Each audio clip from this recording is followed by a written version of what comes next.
ጤና ይስጥልን ተመልካቾቻችን እንደምን አላችሁ? ይህ የአማራ ሚዲያ ኮርፖሬሽን ነው። ከደሴ ስቱዲዮ ለሰዓቱ የተዘጋጁ ዜናዎችን ይዘን ቀርበናል። ከዜናዎቹ ጋር ተመስገን አሰፋ አብሬያችሁ ቆያለሁ። የመንግስት ሰራተኞችን የመረጃ አያያዝ በማዘመን ዲጂታል አሰራርን ለመተግበር እየተሰራ መሆኑን የኢትዮጵያ ስታትስቲክስ አገልግሎት አስታወቀ። የኢትዮጵያ ስታትስቲክስ አገልግሎት የሲቪል ሰርቪስ ሰራተኞች የመረጃ ማረጋገጥ ስራ ለማከናወን ለባለድርሻ አካላት የግንዛቤ ማስጨበጫ መድረክ በኮምቦልቻ ከተማ አካሂዷል። ተጨማሪውን አብረን እንከታተል። የኢትዮጵያ ስታትስቲክስ አገልግሎት ከሲቪል ሰርቪስ ኮሚሽን ጋር በመተባበር የሲቪል ሰርቪስ ሰራተኞች የመረጃ ማረጋገጥ ስራ ለማከናወን ለባለድርሻ አካላት የግንዛቤ ማስጨበጫ መድረክ በኮምቦልቻ ከተማ አካሂዷል። በመድረኩ የተገኙት በኢትዮጵያ ስታትስቲክስ አገልግሎት የደሴ ስታትስቲክስ ቅርንጫፍ ጽሕፈት ቤት ዳይሬክተር ኡስማን መሐመድ የመንግስት ሰራተኞች መረጃ ማረጋገጫ ስራ ከግንቦት ወር ጀምሮ ለ3 ወራት ያክል እንደሚከናወን ገልጸዋል። አገልግሎቱ በዚህ ስራ ለሚሳተፉ የመስክ ሰራተኞች ስልጠና እየሰጠ ስለመሆኑም አንስተዋል። በቀጣይ ለ3 ወር ከግንቦት እስከ ሐምሌ 30 ለሚካሄደው የሲቪል ሰርቪስ ሰራተኞች የመረጃ ማረጋገጥ ስራ መረጃውን ለሚሰበስቡት የመስክ ባለሙያዎች ማለትም የቴክኒክና ሙያ መምህራን፣ የኢትዮጵያ ስታትስቲክስ አገልግሎት የሲኒየር የሆኑ ስታቲስቲሽያኖች ይሳተፉበታልና ለዚህ የሚሆን ለ15 ቀን የሚሆን ስልጠና እየተሰጠ ይገኛል። መረጃውን ለሚሰበስቡ ባለሙያዎች ለ15 ቀን ከሚያዝያ 7 ጀምሮ ስልጠና እየተሰጠ ነው። የመረጃ ማጣራትና ማረጋገጥ ስራ በተለያዩ መደቦች ላይ ሆነው ከአንድ በላይ ክፍያ የሚያገኙ ሰራተኞችን መረጃ በማጥራት ብልሹ አሰራርን ለማስቀረት እንደሚያግዝም ዳይሬክተሩ ተናግረዋል። የአማራ ክልል ሲቪል ሰርቪስና የሰው ሀብት ልማት ቢሮ ምክትል ኃላፊ ወይዘሮ ካሳ አበባው የመንግስት ሰራተኞችን መረጃ አያያዝ ማዘመን ይገባል ብለዋል። ያለውን የሰው ሀብት በመለየት የጥቅማ ጥቅምና ተያያዥ የመብት ጥያቄዎችን ለመመለስ አሰራሩ እንደሚያግዝም ገልጸዋል። የመንግስት ሰራተኛ ይታወቃል ብለን ይዘናል መረጃ አለን። ነገር ግን በሚጠየቀው ፎርማሊቲ ልክ በሚጠየቀው ቫሪያብል ልክ ቀጣይ ለሚያስፈልጉ የጥቅም ጥያቄዎች፣ የመብት ጥያቄዎች፣ የግዴታ ጥያቄዎች ሁሉ መንግስት ሰራተኛው እንዲወጣ ለማስቻል ለተለያየ ፖሊሲ ማዕቀፍም ቢሆን በግብዓትነት የሚያገለግል ይሆናል ማለት ነው። በክልሉ ከ560 ሺህ በላይ የመንግስት ሰራተኞች አሉ ያሉት ወይዘሮ ካሳ ይህንን መረጃ በሚገባ በማጥራት ዲጂታላይዝ ይደረጋል ነው ያሉት። ከ560 ሺህ በላይ መንግስት ሰራተኞች አሉ። ይሄ በመረጃው በእጃችንም ያለ ነው። ለሚመለከተው አካል መረጃ ሰጠን። የደሞዝ ጭማሪው የመጣ በባለፈውም ይህን ታሳቢ በማድረግ ነውና የስራ መደብ መጠሪያው፣ የስራ መደቡ ደረጃ፣ የሚሰራበት ተቋምና ራሱ መንግስት ሰራተኛው በስሙ በእድሜው በጾታው ተገልጾ እንዲገባ ስለሚፈለግ ነው። የመድረኩ ተሳታፊዎች በበኩላቸው ዲጂታል ሲቪል ሰርቪስን ለማድረግ የመንግስት ሰራተኞች መረጃ ተደራጅቶ መያዝ እንዳለበት በመጥቀስ ቀልጣፋ አገልግሎት ለመስጠት ወሳኝ መሆኑን ጠቅሰዋል። ፋይዳው በጣም በመጀመሪያ ለመንግስት ሰራተኛው ለራሱ፣ ሁለተኛ ለመንግስት ተቋማት ምን ያክሎቹ የተፈቀዱ የመንግስት ተቋማት በአደረጃጀት የተፈቀዱ ምን ያክሎቹ በሰው ኃይል ተሸፍነዋል፣ ምን ያክሎቹ አልተሸፈኑም የሚለውን ጭምር ለማወቅ ፋይዳው ከፍተኛ ነው ማለት ነው። ቀደም ሲል የነበረው ቴክኖሎጂ ቤዝድ አይደለም። አሁን ቴክኖሎጂ ቤዝድ ለማድረግ አንዱ ፋይዳ አለው። ሁለተኛው ደግሞ ትክክለኛና የጠራ መረጃ ማግኘት እንችላለን።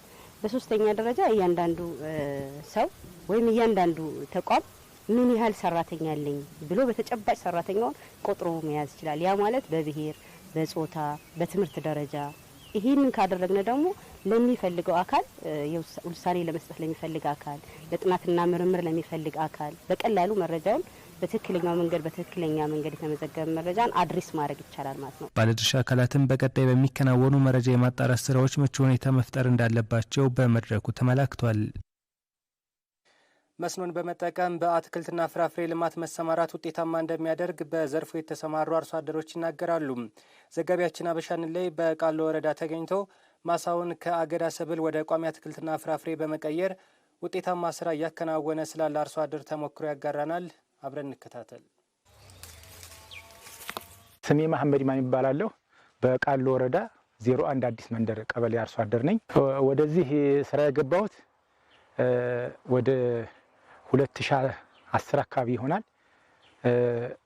በዚህ ማሳ ላይ ወደ 6 ሩብ ወይንም ደግሞ 1 ሄክታር ተኩል የሚሆነ መሬት ላይ የተለያዩ አትክልቶችን በመትከል በተጨማሪም ደግሞ እንስሳዎችንም በመጨመር ወደ ስራ ገብቼ እየሰራሁ እገኛለሁ። አጠቃላይ በማሳው ላይ ማንጎ፣ ብርቱካን፣ ሎሚ፣ ሙዝ፣ አቮካዶ አሉበት።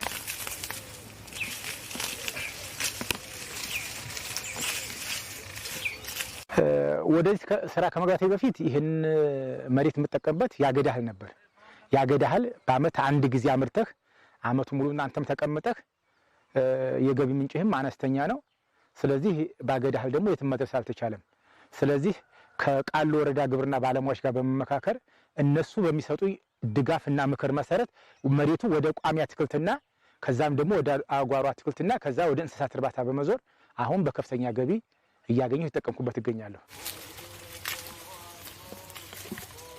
እኔ መስኖ የሚለው መስኖ ራሱ ስሙ ህይወቴን ማድረገው ምክንያቱም ወደ መስኖ ከገባሁ ጊዜ ጀምሮ ስለሆነ ህይወት የተለወጠው መስኖ ሲባል እንደ ህይወት ነው የማየው። የውሃን ጠብታ ልክ እንደ ህይወት ነው የማያት። ምክንያቱም መስኖ በአግባቡ ተጠቅመን ህይወታችን የለወጠ ስለሆነ መስኖ ህይወታችን ነው እንላለን። ይሄ የምታየው መሬት ሁሉ በመስኖ ነው ያለማሁት። ስለዚህ መስኖ ህይወቴ ነው የምለው ለኔ።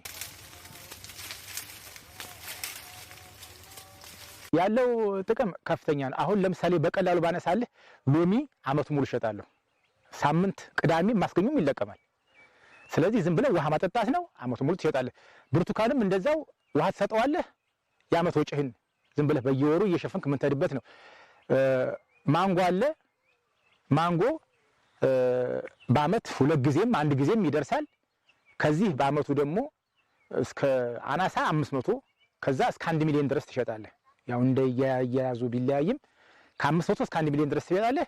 በዚህ የአመት ቀለብህን ትገዛለህ፣ አስቤዛህን ታሟላለህ። የልጆች ሁሉን ነገር አመት ድረስ ወጪህ ምንም ሳይነካህ ሌላም ነገር ማድረግ የምትችልበት ደረጃ ላይ ያደርሳል። እንግዲህ ድሮ ከነበርንበት ዛሬ ቆርቆሮ ቤት ሰርተህ እንደማንኛውም ከተማ ሰው ቴሌቪዥን አሟልተህ የቤት አስቤዛህ ልጆችን በግል ትምህርት ቤት ታስተምራለህ። በአሁኑ ሰዓት የአገዳ እህል አምርተህ የትም አትደርስም። ወደ መስኖ መግባት ያስፈልጋል። በአመት አሁን እዚህ መሬት ላይ ይሄ የምንታየው ማንጎና ብርቱካን ሎሚው ውስጡ አለ። ውስጡን ደግሞ የአገዳ እህል እንዘራለን። በቀሎ እሸት እንዳያምረን ተክላል እንዘራለን። ለህብቶች መኖ ከዚህ ውስጥ እንዘራለን።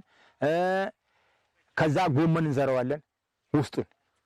እኛ ስልቃሪያ ምናምን እንዘራዋለን። ስለዚህ በብርቱካኑና ማንጎው ላይም ውስጡንም ዘርተን ያገዳ እህል እንጠቀማለን። ስለዚህ ወደ አትክልትና ፍራፍሬ ያልገባ ሰውማ ያው እየኖርኩ ማለት ነው ማለት ይከብዳል። ምክንያቱም በአመት አንድ ጊዜ አምርተህ የትም አይደረስማ። ዛሬ ኑሮ ውድ በሆነበት ሰዓት ላይ የወር ገቢ ከሌለህ በየ3 ወሩ እየቃየክ ካላመረክ የትም ስለማደርስ የግድ ወደዚህ ስራ ቢገቡ ቋሚ አትክልት ቢተክሉ እነዚህ የጓሮ አትክልቶችን በውስጡ ቢያለሙ ወደ እርባታ ቢገቡ ነው የምለው እኔ። ነዳጅን በቁጠባ ለመጠቀም ለተቋማት በቅንጅት ስምሪት እየተሰጠ መሆኑን የሰሜን ወሎ ዞን አስተዳደር አስታወቀ።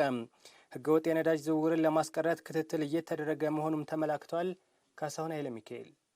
የወልዲያ ከተማና የሰሜን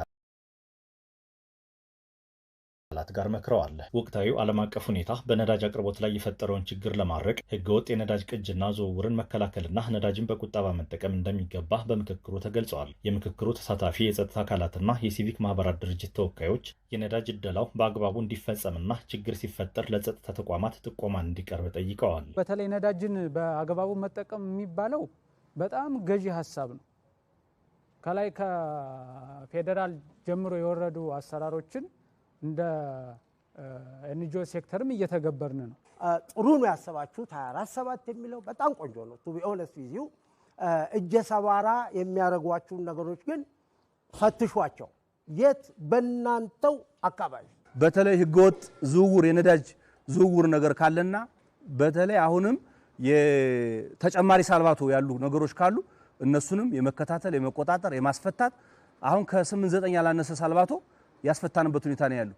ስለዚህ ይሄን እንቆጣጠራለን። የሰሜን ወሎ ዞን ገንዘብ መምሪያ ኃላፊ ጀነት ያያሌው ተቋማትን በማቀናጀት የተሽከርካሪ ስምሪት እየተሰጠ መሆኑን ነግረውናል። በተለይ መኪኖችን አቀናጅቶ የመጠቀም ትራንስፖርትንም ጭምር የመጠቀም የመንግስት አካላት ሳይቀር በጎ አድራጎት ድርጅቶችንም ሳይቀሩ በትራንስፖርትም ጭምር እየተጠቀሙ እንደ በፊቱ ያሉትን መኪኖች በአንድ ላይ በጅምላ ማንቀሳቀስ ሳይሆን በቅንጅት መሄድ ኢቭን አመራሮችም ሳይቀር ወደ ተለያየ አካባቢ ስንንቀሳቀስ የተለያየ አንዳንድ መኪና ይዞ ከመሄድ ወጥተን በቅንጅት የምንሰራበት መንገድ መፈጠር መቻል አለበት ብለን ነው እየተመካከርን ያለን። የሰሜን ወሎ ዞን ምክትል አስተዳዳሪና ንግድና ገበያ ልማት መምሪያ ኃላፊ ታምራት ንጋቱ ዞኑ ከወልዲያ ከተማ ጋር በጥምረት የነዳጅ ክፍፍል እየተጠቀመ መሆኑን ያስረዱት በሁሉም ወረዳዎቻችን ላይ አሁን ከጥረቱ ጋር ተያይዞ በወጣው መመሪያ መሰረት እንደ ዞን ወልዲያ ከተማ ጋር ነው በጋራ የምንጠቀመው።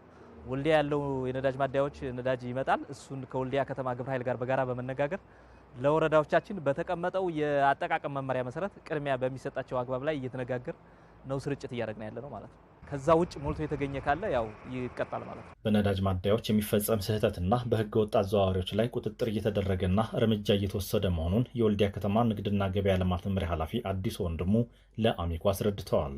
ጥቁር ገበያ ወይም ደግሞ በህገ ወጥ መንገድ ናፍታ ሲሸጡ የተገኙ ግለሰቦች ካሉ በቀጣይ እንደ አይነት ተግባር ከተፈጸመና ከተገኘ የሚወሰደው እርምጃ ምን መሆን እንዳለበት ክልል ባስቀመጠው መሰረት በቀጣይነት በዚህ መንገድ እርምጃ መውሰድ ጀምረናል።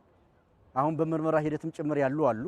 በቀጣይ ማጠናከርን የምንሄድበትን መንገድ ለመፍጠር ከሁለቱ ዞን ወልዲያ ከተማና ሰሜን ወሎ በጋራ አቀናይተን በትክክለኛ እየተመራ ነው ያለው ማለት ነው። የአካባቢው ማህበረሰብ የነዳጅ ህገወጥ ዝውውርን ሊከላከል እንደሚገባ ተመላክቷል። የተከበራችሁ ተመልካቾቻችን ለአብሮነታችሁ እናመሰግናለን። ከአሚኮ ደሴ ስቱዲዮ ለሰዓቱ የያዝናቸው ዜናዎቻችን እስካሁኖቹ ናቸው። ከዜናዎቹ ጋር ተመስገን አሰፋ አብሬያችሁ ቆይታ አደረግኩኝ። በያላችሁበት መልካም ጊዜ